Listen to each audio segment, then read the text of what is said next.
les Ivoiriens en parlent ces derniers jours. La vie est devenue chère, tout a augmenté.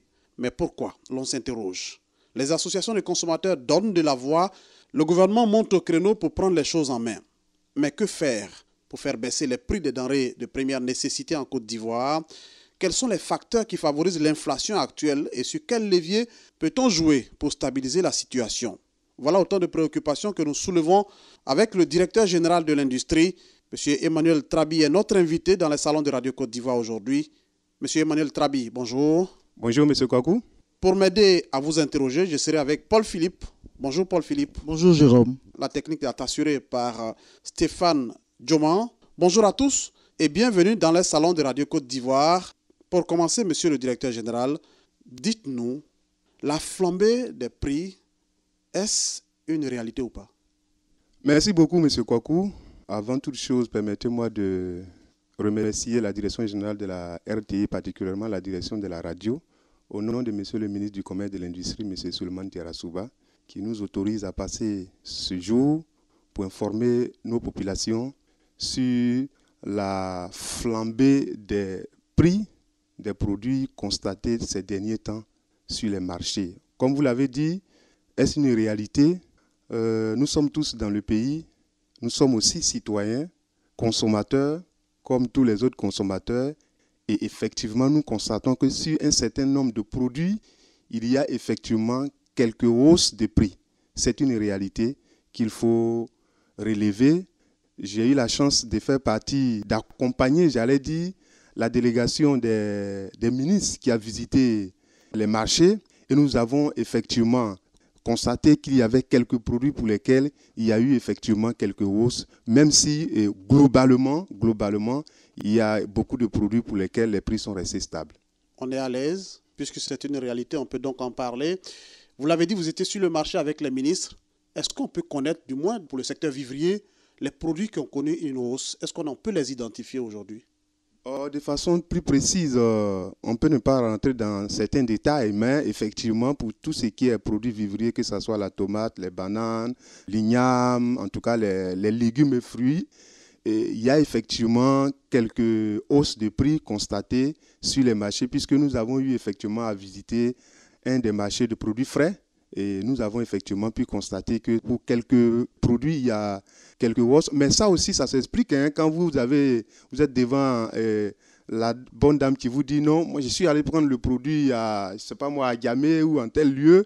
Et évidemment, il y a l'effet du transport qu'elle met. Mais quand vous allez dans des surfaces, comme on l'a eu à visiter, les prix sont pratiquement inférieurs à ce qu'on constate dans des marchés de détail.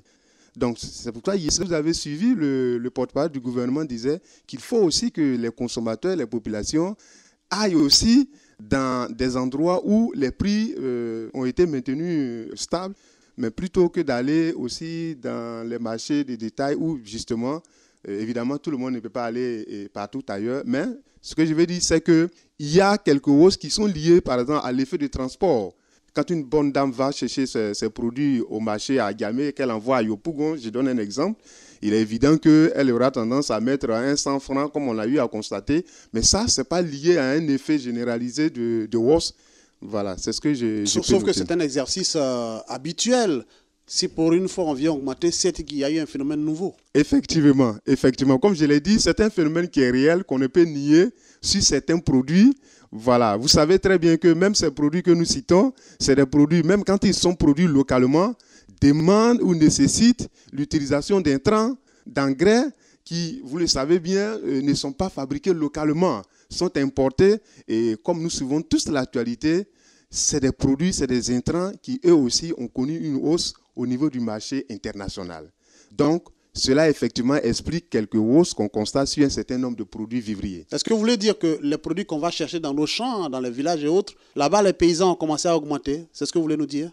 Même dans les villages où on produit ces produits et pour lesquels on utilise les intrants, les engrais, lesquels engrais ont connu une hausse en termes de prix sur le marché international, il est évident qu'il y a un impact au niveau de la production et l'impact, évidemment, ne peut être que répercuté sur les marchés en ville, ce qui est tout à fait normal.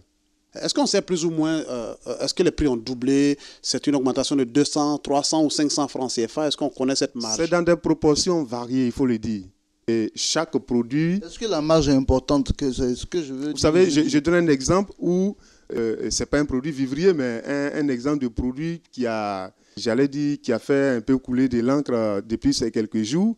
Mais quand on regarde, c'est une hausse de juste 10%. C'est quel produit? Le cube magique dont on parle. C'est ça. Et d'ailleurs, il y a certains formats qui n'ont même pas connu de hausse. Donc, un client, un consommateur qui a l'habitude d'aller acheter ce produit à X francs, quand il voit qu'il y a X francs plus 10% de X francs qui s'ajoutent, automatiquement, il se dit qu'il y a une hausse. Mais la marge ou alors le niveau de hausse, évidemment, souvent, on n'en parle pas. Voilà, donc c'est relatif et c'est maîtrisé dans l'ensemble, il faut le dire. Alors, à vous écouter, est-ce que vous voulez inviter tout le monde à aller faire les achats maintenant, désormais, au supermarché?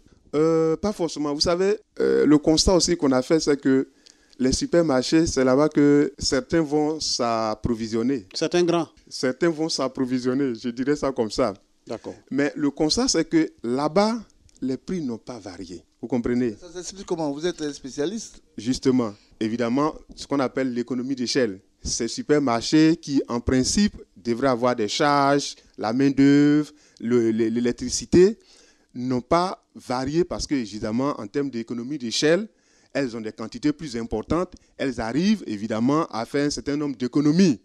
Mais quand vous prenez une commerçante, une bonne dame qui va le faire, ce n'est pas les mêmes quantités. Donc, on peut comprendre qu'avec l'effet du transport, qu'il y ait une augmentation de l'ordre de 5 à 10% sur certains produits, je précise. Sur certains produits, je précise, ça peut se comprendre. Ça peut se comprendre. Est-ce que vous aussi, vous posez la question, on peut comprendre peut-être que des produits importés, on va arriver à cela tout à l'heure, augmentent, on peut comprendre, mais des produits qui proviennent de nos champs puissent connaître cette ascension. Est-ce que cela vous surprend vous aussi? Ça peut surprendre le citoyen lambda, mais pour celui qui est informé, celui qui suit l'actualité au plan international, ça peut ne pas le surprendre. Comme je l'ai dit, même la production locale. Si vous prenez aujourd'hui la banane, moi je suis, comme vous l'avez dit, aujourd'hui nous sommes en train de discuter avec les entreprises sucrières.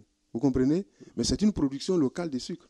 Mais la production nécessite des intrants. Mais ces intrants ne sont pas produits localement. Si le produit agricole ou vivrier est produit localement, les intrants qui sont utilisés pour la production ne sont pas produits localement. Les intrants peut-être pour la production à les grande engrais, échelle. À grande échelle. Pas oui, tous à grande échelle, même dans les produits maraîchers. On utilise aussi les intrants, on utilise, même si on peut faire parfois usage de compost, voilà. Mais aujourd'hui, les producteurs utilisent l'engrais. Et ça peut avoir forcément une incidence sur le... Effectivement, quand vous regardez sur le marché international, le prix de l'engrais aujourd'hui, il a plus que doublé sur le marché international. Donc, indubitablement, si vous avez besoin de l'engrais pour produire, ça aura forcément un impact sur la production, sur le coût de revient. Et le carburant qui est passé de 615 à 630? Il en est de même.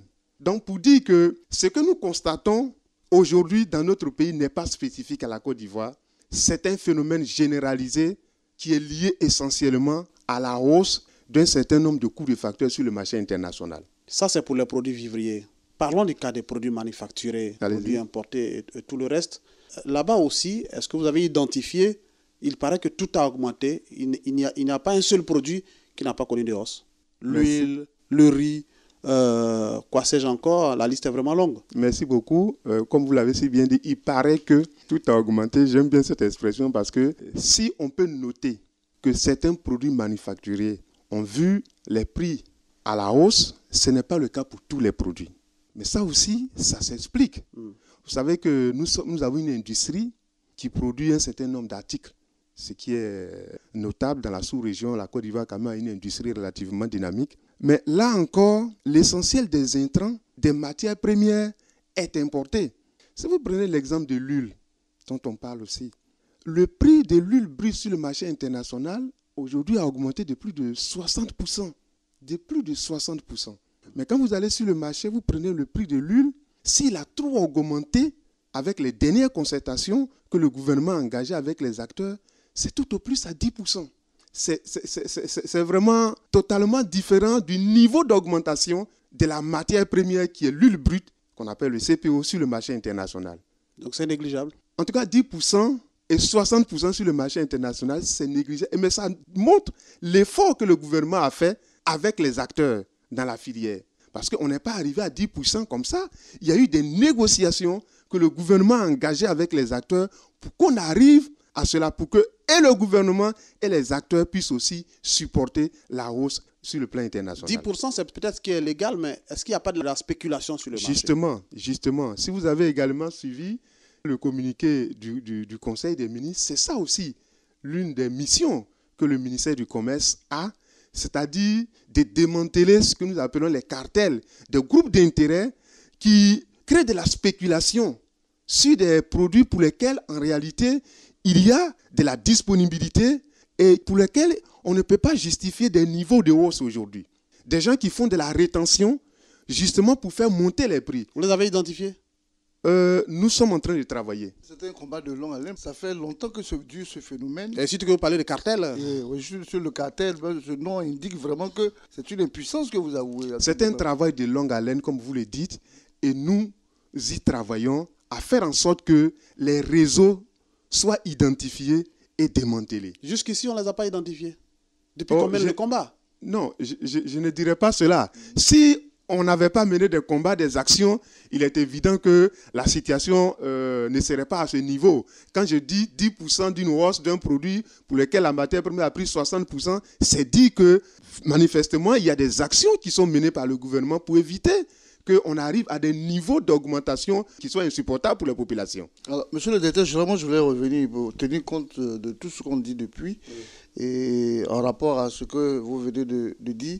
Le phénomène des contrôleurs de prix, est-ce qu'il existe encore? Est-ce qu'il y en a encore dans ce pays? Merci beaucoup. Et que font-ils?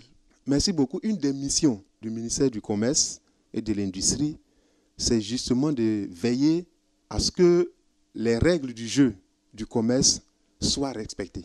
C'est de faire en sorte que les prix des produits soient affichés, de sorte que le consommateur ait la possibilité de faire le choix, pour ceux qui sont plafonnés évidemment. Et nous avons nos agents sur le terrain qui, au quotidien, s'adonnent au contrôle pour les prix, bien évidemment, pour les produits pour lesquels les prix sont réglementés. C'est un travail qui se fait au quotidien. Évidemment, on a souvent le sentiment que ça ne donne pas de résultats. Mais j'ai dit... Parce qu'on ne les voit pas. Ils sont sur le terrain. On dit qu'ils ne sont pas suffisants, paraît-il. Oui, ça aussi, c'est les moyens dont dispose l'État. Vous savez, on a un certain nombre de contrôleurs de prix.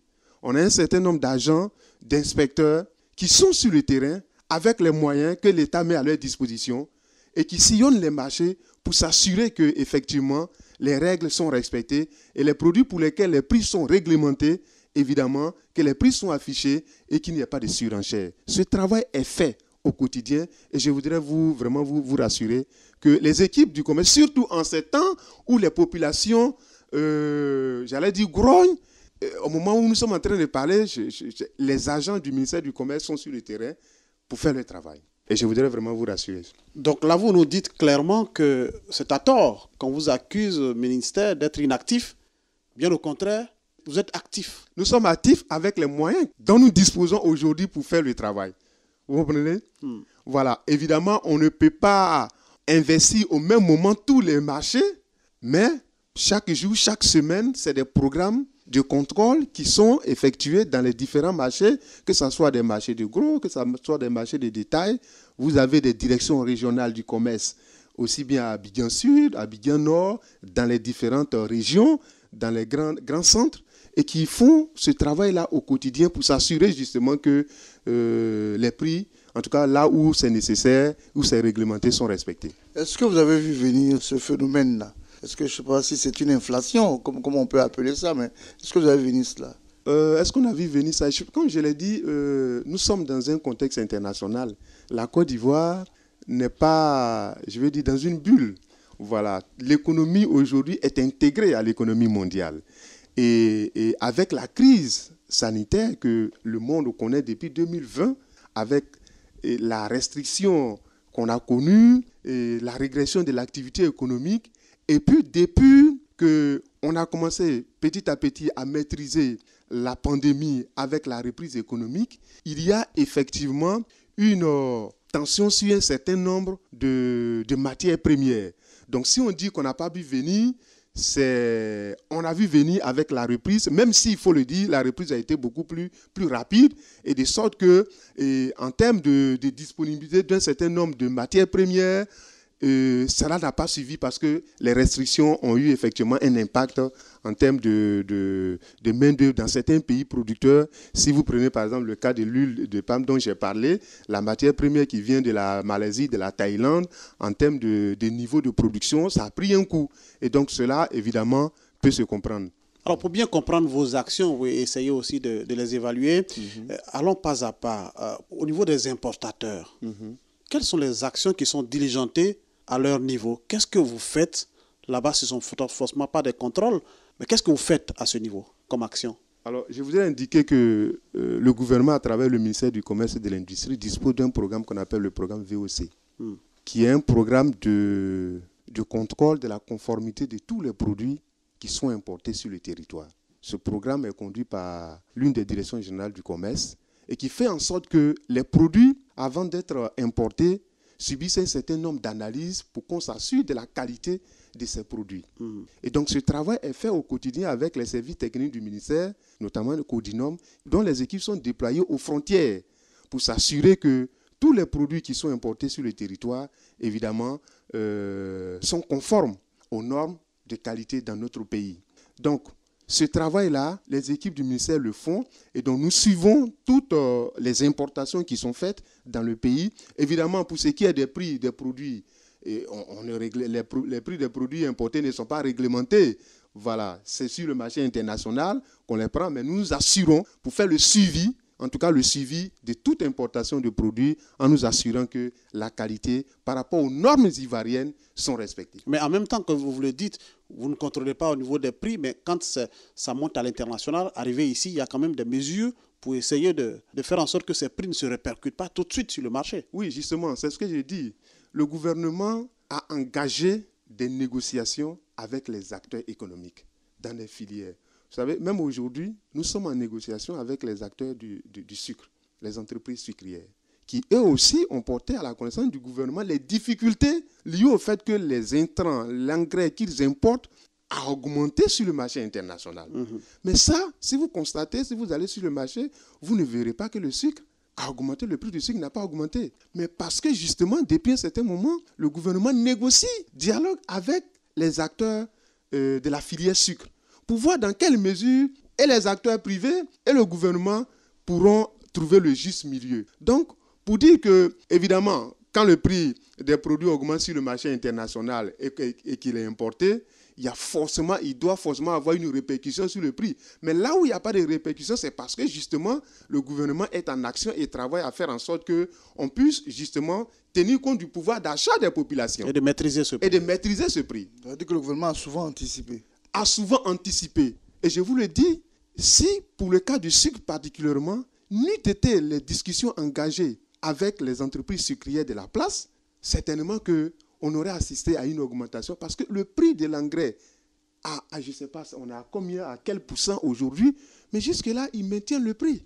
Mais parce qu'on est dans un cadre de discussion et ils comprennent. D'ailleurs, je voudrais en profiter pour les remercier pour leur bonne compréhension, parce qu'eux aussi, ils voient, parce que par ailleurs, nous sommes tous consommateurs. Et donc, c'est cet esprit-là de collaboration que, effectivement, nous appelons de tous les vœux dans tous les secteurs d'activité. Même en ce moment, c'est ce que vous faites, même quand c'est chaud là, vous continuez les discussions? Nous continuons les discussions. Et ça va durer encore longtemps?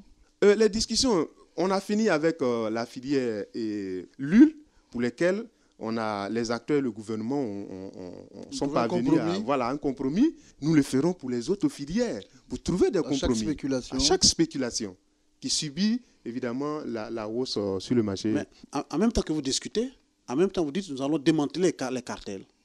Oui, les cartels, c'est autre chose. On ne peut pas discuter avec des groupes d'intérêt qui créent de la spéculation sur des produits pour lesquels, en réalité, il n'y en a pas, il y a une disponibilité sur le marché. Au gré de leurs intérêts. Au gré de leurs intérêts, vous comprenez. Donc, il n'y a pas à discuter avec de tels groupes d'intérêts. Donc, il s'agit de les identifier et de les démanteler. Ça, c'est une mission, en tout cas, que le gouvernement a confiée. Si vous avez suivi le compte rendu, vous êtes déjà dans l'action. Nous sommes dans l'action à ce niveau-là. Et je me rends compte que là, c'est le dialogue, c'est la discussion. Il n'y a pas d'autres mesures, non? Il faut discuter. Non, il faut discuter. Vous savez, il y a des acteurs qui sont bien connus, formellement constitués dans le pays. On ne peut rien leur imposer, justement. Et qui posent des problèmes qui sont réels. Quand des gens viennent vous dire qu'ici, il y a une augmentation, vous prenez un produit comme le fer à béton, pour lequel l'acier sur le marché international a connu une hausse assez vertigineuse. Quand des acteurs viennent poser ce problème, c'est réel. Donc, vous ne pouvez qu'engager la discussion avec eux pour que des compromis soient trouvés. Parce que, écoutez, les entreprises, après tout, c'est des entreprises privées et qui ne produisent pas à perte, qui ne peuvent pas produire à perte. Donc, une entreprise, c'est fait pour faire du bénéfice. Donc, quand les coûts des facteurs augmentent, qu'est-ce qu'on fait? Vous n'êtes pas en train de les défendre, hein, là. Non, je ne les défends pas, je les comprends. Mais en même temps, c'est ça le rôle de l'État. En même temps qu'on les comprend, c'est de faire en sorte qu'il n'y ait pas une répercussion importante sur les populations. Ça, c'est le rôle aussi de l'État. Mais on nous apprend que vos discussions ont des limites parce que quand vous discutez avec ces industriels et ces importateurs, vous leur dites, le prix, on peut le bloquer 3 mois, renouvelable une fois, donc 6 mois. Mais après 6 mois, vous ne pouvez plus bloquer le prix, il va forcément flamber. C'est la réalité. Oui, vous savez, nous sommes dans une économie libérale, hein, vous le savez très bien, dans une économie de marché, il y a le rôle de l'État, il y a le rôle des acteurs privés. L'État peut intervenir dans le secteur marchand, c'est possible, mais à des conditions. Donc, le plafonnement du prix dont vous parlez obéit à des règles assez strictes quand même. Il y a la commission de la concurrence, il y a des périodes, il y a des discussions qu'il faut engager. Les règles communautaires sont assez claires là-dessus. Donc, vous ne pouvez pas continuer, je vais dire, à bloquer le prix, à plafonner le prix comme ça. Voilà. Donc, à un certain moment donné, c'est des discussions que nous engageons. Quand nous arrivons ensemble à accepter qu'on plafonne, l'État prend des décisions par moment parce que c'est des produits de première nécessité. J'ai envie de dire qu'on en est là en ce moment. En tout cas, si un certain nombre de produits, l'État a eu, évidemment, le gouvernement a eu à plafonner les produits. Vous avez connu en 2020, quand il y a eu cette crise, on a plafonné un certain nombre de produits. Même tout dernièrement, avec le corona, on a eu à plafonner des produits. Même tout dernièrement, quand il y a eu la crise énergétique qu'on a connue, on a été obligé de prendre des mesures de plafonnement sur un certain nombre de produits tels que le ciment, parce que là où les industriels vous disent qu'on a augmenté je dis n'importe quoi, de 10%, vous avez en même temps sur le marché une augmentation de plus de 100%. Ouais. Ça ne se justifie pas. Ça ne se justifie pas. Et donc, quand c'est comme ça, le gouvernement prend des mesures. Et il plafonne. Et nous l'avons fait. Alors, dites-nous, juste à côté de ces pandémies ou de ces crises qui arrivent, est-ce que le choix même de l'économie libérale, même là, ne pose pas problème? C'est pas cela qui nous conduit à tout ça. Merci beaucoup. C'est une question assez essentielle que vous posez. Non, je crois que la Côte d'Ivoire a fait le choix d'évoluer dans ce système économique qui donne la possibilité à tout citoyen d'entreprendre, voilà, de créer. Parce que c'est de là que vient la richesse, qu'on crée la richesse. On peut avoir le même des magasins de proximité. Le prix chez vous est différent de chez moi. Oui, ça c'est le rôle de l'État. C'est-à-dire de faire en sorte que le jeu de la concurrence soit respecté, que les règles de la concurrence soient respectées. Et qu'elles ne soient pas déloyales. Qu'elles ne soient pas déloyales. Parce qu'il y en a qui exagèrent aussi. Oui. Ça, c'est vraiment le rôle de l'État. Et je pense que l'économie de marché que nous avons choisie n'est pas une mauvaise chose en soi. Quand vous regardez à travers le monde, c'est ce qui fait développer beaucoup de pays aujourd'hui. À travers le monde, pratiquement, presque tous les pays aujourd'hui sont dans ce système. Je pense que c'est important, même si parfois, l'État peut intervenir quand cela est nécessaire. Voilà, l'économie de marché ne signifie pas que l'État ne peut pas intervenir quand cela est nécessaire. On a vu des exemples et je ne reviendrai pas dessus. C'est important, mais c'est à l'État de faire en sorte que les conditions soient créées pour que l'initiative privée puisse se développer et qu'on crée donc de la richesse. Et ça, vous me donnez là l'occasion de rappeler les actions que le gouvernement a prises, justement du fait de cette crise-là. Quand il y a eu cette pandémie où on a assisté donc, à des restrictions d'activité, à des fermetures, où moi, en tant que DG, j'ai reçu plusieurs entreprises qui venaient me dire on n'a pas la matière première, on ne peut pas travailler, on est obligé de fermer, d'arrêter la production. Mais vous avez assisté au plan de relance que le gouvernement a mis en place. Et aujourd'hui, avec les différents fonds, notamment le fonds de soutien aux grandes entreprises, le fonds de soutien aux PME que le gouvernement a mis en place, aujourd'hui, si vous prenez le fonds de soutien aux grandes entreprises, c'est plus de 137 entreprises qui ont été accompagnées. Quand je dis accompagnées, c'est-à-dire des entreprises qui ont été aidées, qu'on a aidées à relancer leur activité. Des PME qu'on a aidées à relancer leur activité pour que aujourd'hui l'activité de production industrielle soit aujourd'hui dynamique. Vous savez, ce qu'on ne dit pas aussi. Et si vous avez encore, là encore, je fais appel à nos frères de suivre les communiqués du Conseil des ministres. En termes de pénurie, il n'y a pas de pénurie sur le marché, si vous avez remarqué. Parce qu'il y a une production locale qui est assurée. Production industrielle qui est assurée grâce aux mesures que le gouvernement a prises. Donc, ce n'est vraiment pas l'un des facteurs de flambée en ce moment. Non, il n'y a pas de pénurie pour dire que... Il n'y a pas de pénurie sur le marché. C'est ça. Vous comprenez? Le problème, c'est en termes de coût des facteurs. Donc, en termes de coût de revient. C'est cela. Donc, mais ça, c'est important de le relever là où, dans d'autres pays, on n'a pas cette production. La situation serait totalement différente si aujourd'hui, la production locale ne pouvait pas suivre le rythme. Donc, c'est important, ces éléments-là, qu'il faut porter à la connaissance de nos populations pour dire que le gouvernement travaille à faire en sorte que, aussi bien au niveau du vivrier, donc de la production agricole que de la production industrielle, qu'il y ait de l'offre et que les marchés soient régulièrement approvisionnés et qu'il n'y ait pas donc de tensions sur un certain nombre de produits. C'est pour ça d'ailleurs que nos agents sont sur le terrain pour éviter que des commerçants, des acteurs véreux puissent créer de la tension là où il n'y en a pas, de la spéculation là où il n'y en a pas, et que, évidemment, les règles du jeu soient respectées. Justement, vous avez parlé du dialogue qui est permanent avec les importateurs et les industriels.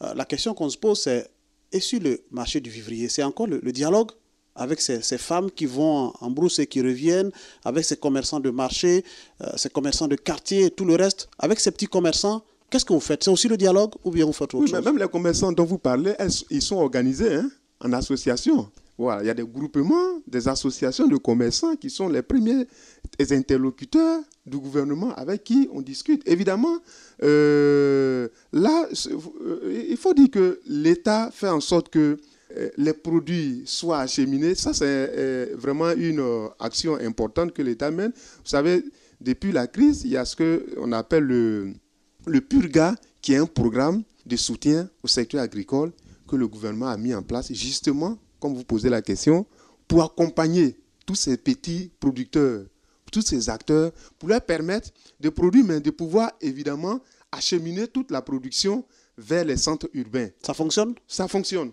C'est un programme qui est opérationnel et qui continue d'assister, d'accompagner, en tout cas, des petits producteurs pour faire en sorte que, comme je l'ai dit, la production, sur un certain nombre de spéculations, puisse être encore renforcée et qu'il n'y ait pas de pénurie, aussi bien sur les produits vivriers que sur un certain nombre de produits. Et on en est là. Aujourd'hui, la situation, les grognes, ça continue. Dites-nous, monsieur le directeur général, qu'est-ce qui va se passer maintenant? Est-ce que les discussions vont aboutir? Est-ce que vos agents sur le terrain, à qui on reproche quelquefois de ne même pas regarder les prix et de prendre les enveloppes de repartir aussitôt, qu'est-ce qui va se passer maintenant dans cette situation? Ok, merci beaucoup. Je suppose que c'est comme on parle de fake news aujourd'hui, ce que vous venez de dire relève de cela. Sinon, nos agents, qui sont des agents assermentés, sont sur le marché, font leur travail de façon professionnelle. Et quand cela est nécessaire, les commerçants véreux sont réprimés selon la loi. Et donc, je suppose que ce que vous dites, c'est ce que certaines personnes pensent. Oui, c'est la population qui le dit tous les jours sur notre antenne. En tout cas, nous, ces informations n'ont pas encore été portées à notre connaissance. Ben, nous, on vous le dit aujourd'hui. Très bien, merci beaucoup. Faites attention, ouvrez les yeux. Très bien, nous allons en tenir compte et en termes de consignes et d'instructions qu'on donne aux agents. On va en tenir compte si cela est vérifié. Qu'est-ce qu'on va faire? On va continuer de faire ce que le gouvernement a déjà engagé comme action. Je vous ai dit, une des actions importantes pour le gouvernement, c'est d'abord de soutenir la production. Que ce soit la production agricole que production manufacturière, il s'agit de faire en sorte que les marchés soient régulièrement approvisionnés. c'est un élément extrêmement important que vraiment il est bon de relever. Pour éviter qu'il y ait des pénuries sur le marché, le gouvernement apporte un appui aussi bien à la production agricole qu'à la production industrielle, donc à travers tous les appuis, à travers les programmes que le gouvernement a mis en place. Et quand cela est nécessaire, parce que ce à quoi on assiste, c'est aussi de l'inflation importée. C'est-à-dire que le prix d'un certain nombre de matières premières et d'intrants a augmenté sur le marché international. Et comme ces matières premières et ces intrants sont importés, il est évident qu'il y aurait une répercussion sur la production locale. C'est pourquoi le gouvernement a toujours engagé des discussions avec les acteurs pour faire en sorte que la hausse du prix constaté sur le marché international soit maîtrisée. On ne peut pas dire qu'on ne peut pas arriver à une situation de hausse. Le dire ne serait pas responsable. D'ailleurs, je vous l'ai dit, pour le cas de l'huile, on est arrivé à un compromis où on est arrivé à une hausse de 10% par rapport à 60%. Mais c'est ça, surtout cela. Quand il y a une hausse importante sur le marché, comment faire en sorte que cette hausse importante ne soit pas directement répercutée sur le consommateur final? C'est le rôle de l'État de discuter et de prendre les mesures quand cela est nécessaire. Et ce que le gouvernement a donné comme instruction aux ministres techniques qui sont concernés par la question, c'est de regarder, c'est de discuter avec les acteurs, c'est d'identifier tous les éléments, les leviers sur lesquels le gouvernement peut agir pour justement faire en sorte que cette hausse généralisée soit maîtrisée et que le pouvoir d'achat des populations ne soit pas davantage mis à rude épreuve. Monsieur le directeur général de l'industrie, devrais-je dire, franchement, dites-nous, est-ce que les prix vont baisser et quand? Les prix vont baisser parce que c'est pour ne pas dire l'un des objectifs du gouvernement, faire en sorte de maintenir le pouvoir d'achat des populations. Il y a eu une inflation, j'allais dire, naturelle, et qui veut que les prix d'un certain nombre de produits puissent connaître des hausses, je vais dire, maîtrisées par endroits. Mais ce à quoi nous assistons, qui est conjoncturel et qui pourrait être structurel si des mesures ne sont pas prises, ça, j'ai dit, le gouvernement travaille à faire en sorte que ces prix-là, ces hausses-là, ne soient pas répercutés directement sur le pouvoir d'achat, au niveau des consommateurs. Et c'est un travail que nous allons faire, que nous avons déjà commencé, que nous allons poursuivre, en identifiant filière par filière les mesures nécessaires à prendre pour les prendre quand cela est nécessaire. Mais c'est quand? Vous n'avez pas la réponse. Parce que la situation dure déjà depuis quelques semaines. Oui. Mais le gouvernement est au travail. Si vous avez remarqué, une délégation gouvernementale s'est rendue sur le terrain. Par deux fois. Voilà, c'est un signal fort pour dire que le gouvernement a pris la mesure de la situation. Et comme je l'ai dit, il s'agit d'identifier toutes les contraintes qui sont liées, et donc par filière, à l'effet de prendre les mesures. Et il y a eu un conseil des ministres qui s'est tenu mercredi où des instructions très claires ont été données justement pour aller discuter de ces questions. Avant cela, le président de la République, à son arrivée de Bruxelles, a donné les instructions fermes. Effectivement. Que les choses soient prises en main. Effectivement. On a vu le balai des ministres sur le terrain. Effectivement. Maintenant, la suite à donner à l'affaire, c'est ce que tout le monde a. Effectivement. Et la suite, c'est dans la concertation avec les différents acteurs des filières qui sont concernés par ces hausses. Vous savez, le gouvernement ne peut pas prendre des mesures comme ça. Voilà.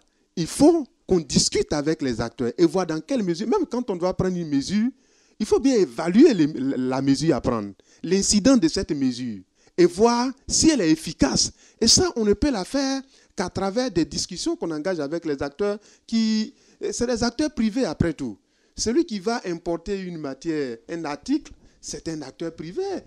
Il y a eu une hausse de l'article sur le marché, il voudra répercuter directement sur le consommateur final. Mais ça, c'est avec ces acteurs qu'il faut échanger pour voir ce que le gouvernement met. Si c'est des mesures d'ordre fiscal, si c'est des mesures d'ordre réglementaire, si c'est des soutiens, des subventions, j'ai dit n'importe quoi. Mais il s'agit pour le gouvernement de regarder dans le détail pour prendre des mesures qui soient efficaces en fonction des différentes filières. Est-ce qu'on va vers la prise de nouvelles mesures, certainement? Si cela est nécessaire, le gouvernement prendra des nouvelles mesures, comme vous le dites. Et des mesures à quel niveau? Par exemple, on parle de, notamment peut-être baisser les taxes, donner des subventions. Vous pensez à des choses comme ça? Le président de la République et votre confrère l'a rappelé, a donné des instructions pour que les ministres techniques puissent examiner la situation et que des mesures soient prises. Si cela nécessite qu'on arrive à une baisse des taxes, mais encore que vous savez, la baisse des taxes, ce n'est pas la première fois qu'on évoque ces mesures-là comme étant des solutions.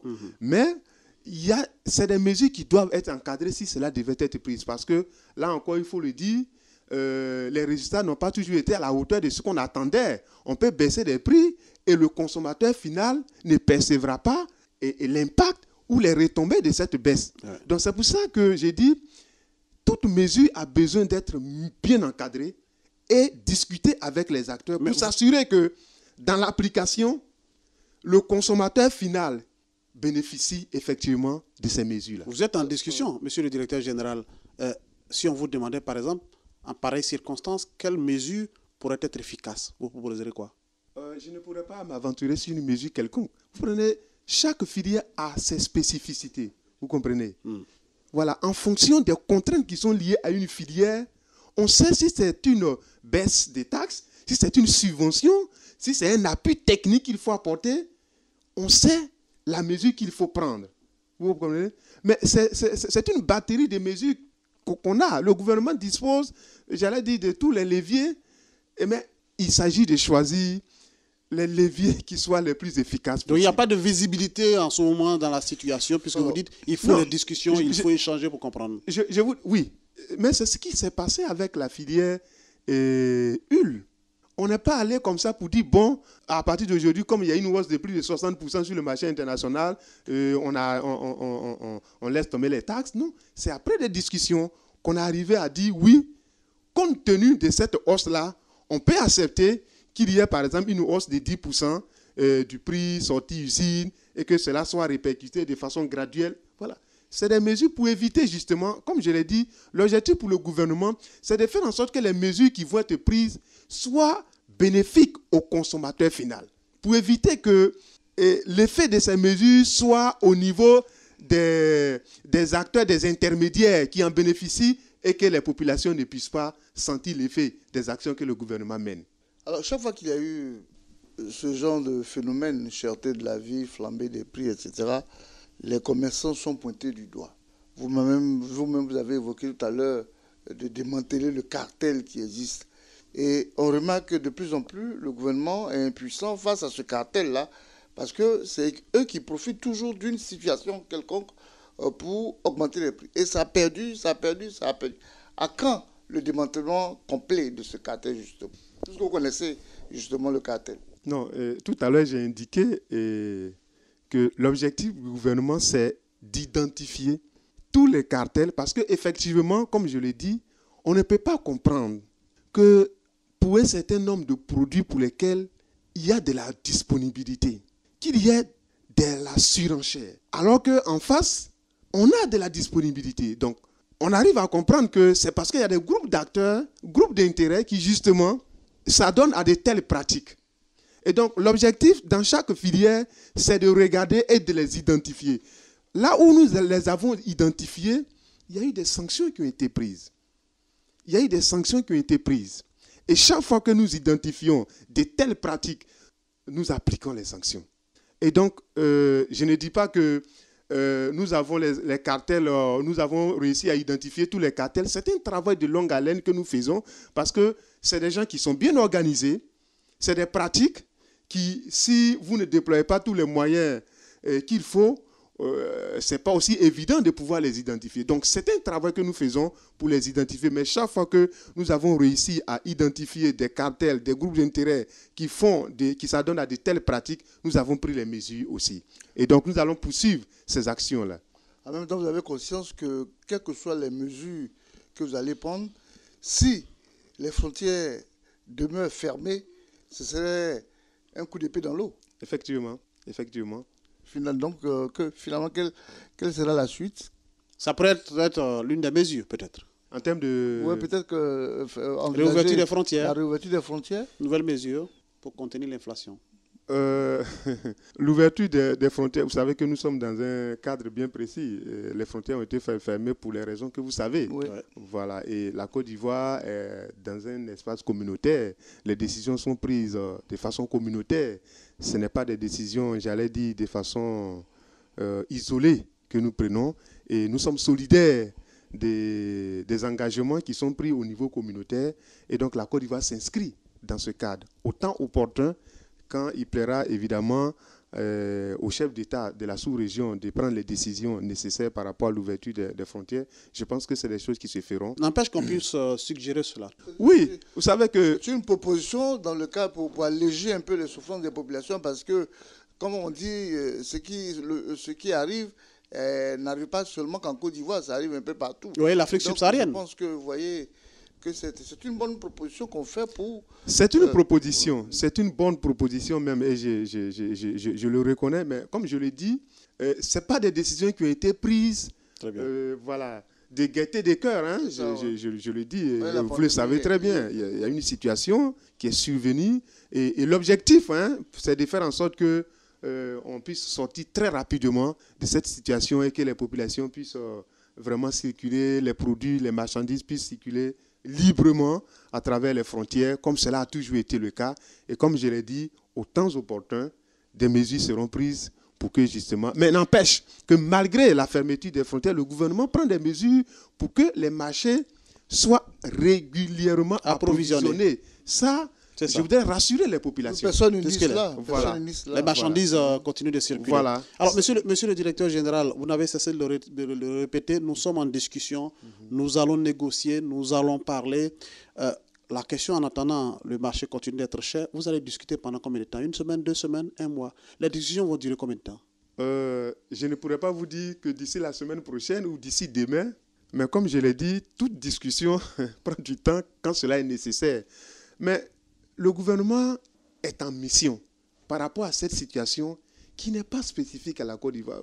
Je ne vous cacherai pas que hier, moi, j'ai dû appeler mon collègue du Bénin, par exemple. Je cite le nom, le pays, pour essayer de comprendre aussi ce qui se passe au Bénin. Parce que souvent, les populations ont le sentiment que c'est seulement en Côte d'Ivoire. Je vous rappelle que l'inflation, si vous avez suivi monsieur le président de la République, l'inflation encore en Côte d'Ivoire, elle est maîtrisée, j'allais dire, nous sommes autour de 4%. Mais dans certains pays de la sous-région, on a plus de 10%. Et j'ai noté que dans ces pays-là, aussi, le prix de l'huile, de la farine, a aussi augmenté. Donc, pour dire que le gouvernement est conscient de la situation. Et les ministres qui sont chargés de ces questions ont été mis en mission. Et les rencontres se poursuivent avec les acteurs pour que filière par filière, on puisse prendre les mesures qu'il faut pour, j'allais dire, alléger la souffrance de nos populations. Donc on peut demander à la population patience. On peut demander à la population de faire confiance au gouvernement. Et de patienter. Qui ne les abandonnera pas. Et de patienter parce que le gouvernement travaille à faire en sorte que, je ne dirais pas que les prix reviennent à la normale. À la normale, mais que la hausse constatée au niveau international et qu'il y ait une répercussion sur l'économie nationale soit maîtrisée dans les proportions en tenant compte bien évidemment du pouvoir d'achat des populations. Alors, si on veut aller sur le plan économique... C'est la dernière préoccupation puisqu'on va vers la fin. Si on veut aller sur le plan économique, en 2020, notre croissance a connu une certaine embellie autour de 1 à 2%. C'est cela. Ouais. Est-ce qu'avec tout ce qui nous arrive, cette croissance n'est pas en train de s'essouffler elle-même? Pour le moment, non. Toutes les indications montrent que, en tout cas, l'économie est sur une bonne marche. D'accord. Voilà, en termes de croissance, justement par rapport à toutes les mesures et aux différentes actions que le gouvernement mène, l'environnement des affaires qui est aujourd'hui assez attrayant, donc les investissements qui continuent et la production industrielle, même la production agricole. Donc l'économie est assez dynamique en dépit évidemment de ces hausses, de l'inflation que nous constatons qui évidemment aura une répercussion. Mais nous pensons que c'est des choses qui pourront être maîtrisées et que la croissance en tout cas pourra même si ce n'est pas les 6% que nous espérons, mais il y aura forcément quand même une croissance. Si on a pu, grâce aux mesures que le gouvernement a prises en 2020, avoir une croissance positive de l'ordre de 1 à 2%, comme vous l'avez indiqué, je pense qu'en 2022, la situation est nettement meilleure par rapport à la situation de 2020, où on a pu, en dépit des nombreuses contraintes qu'on a connues, avoir une croissance positive. Monsieur le directeur général, on l'a dit d'entrée, les Ivoiriens se plaignent de la flambée des prix, tant au niveau des produits vivriers que des produits importés. Depuis le début de cette émission, vous avez cessé de nous expliquer les actions du gouvernement. Patience à la population, le gouvernement est au travail. On essaie de leur faire comprendre ce qui se passe réellement. Avant de vous laisser partir, puisque nous sommes à la fin, qu'est-ce que les Ivoiriens devraient retenir de cette flambée et des actions qui sont entreprises? Je voudrais encore vous remercier pour l'opportunité que vous nous avez donnée de changer, d'informer nos populations sur cette réalité liée donc à la flambée des prix d'un certain nombre de facteurs de production qu'on connaît à travers le monde. Comme je l'ai indiqué, ce n'est pas une situation qui est spécifique à la Côte d'Ivoire, mais nous voulons rassurer nos populations pour dire que le gouvernement a pris la pleine mesure de la situation et que, en tout cas, le gouvernement travaille à faire en sorte que l'effet de ces hausses généralisées soit maîtrisé, que le pouvoir d'achat des populations ne soit pas mis à rude épreuve encore davantage.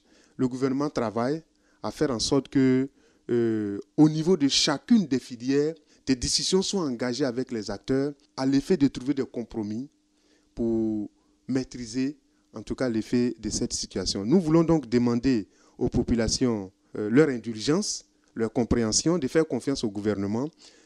Comme ils l'ont remarqué depuis que le président de la République est venu, des instructions très claires ont été données à tous les ministres techniques qui sont concernés par la question.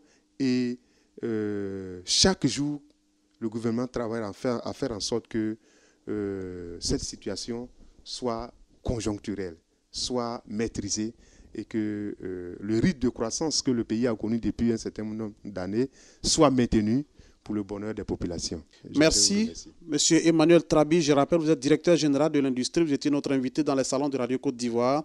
Il y avait en face de vous Paul Philippe, notre technicien du jour, Stéphane Djoma, à ce microphone, Jérôme Kouakou, les salons de Radio Côte d'Ivoire. On s'arrête ici. À très bientôt pour un autre numéro. Salut. Radio Côte d'Ivoire, Abidjan, 88.fm.